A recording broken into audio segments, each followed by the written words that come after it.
નમસ્કાર, CV24 news સાથે હું રેશમા આપનું સ્વાગત કરું છું। અમદાવાદ અને વડોદરા શહેરના ઓટો રિક્ષા યુનિયનો દ્વારા હાઈકોર્ટમાં અરજી દાખલ કરીને ફ્લેગ મીટર ન લગાડતા કરવામાં આવતા દંડને રદ કરવાની માંગ કરાઈ। અમદાવાદ અને વડોદરા શહેરના ઓટો રિક્ષા યુનિયનો દ્વારા હાઈકોર્ટમાં અરજી દાખલ કરીને રાજ્યમાં ઓટો રિક્ષામાં લગાવવામાં આવતા ફ્લેગ મીટર ન લગાડતા કરવામાં આવતા દંડને રદ કરવાની માંગ કરવામાં આવી છે। જેમાં દર્શાવ્યા મુજબ કાયદા મુજબ દરેક પ્રકારના પરમિટવાળા ટ્રાન્સપોર્ટ વાહનો જેમાં 2 wheeler, 3 wheeler, taxi, maxi cab, bus, luxury અને ભારવાહક હેવી વાહનોમાં પણ કિલોમીટર માપવા અલાયદું મીટર હોવું જ જોઈએ, જે પ્રજાહિતમાં છે। પરંતુ ફક્ત ઓટો રિક્ષા ચાલકો ઉપર આ કાયદાની અમલવારી અને દંડ રાજ્ય સરકારની ભેદભાવભરી નીતિ દર્શાવે છે।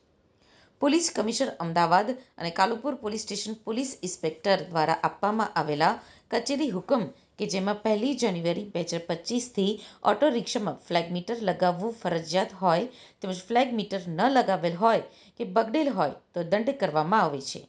જેથી હાઈકોર્ટે સરકારી વકીલને આવો નિયમ ફક્ત ઓટો રિક્ષા ચાલકો માટે છે કે એની પેસેન્જર કોમર્શિયલ વાહનો માટે પણ છે તે અંગે સૂચના મેળવી જવાબ આપવા જણાવ્યું છે। આ મુદ્દે વધુ સુનાવણી 21મી એપ્રિલે યોજાશે।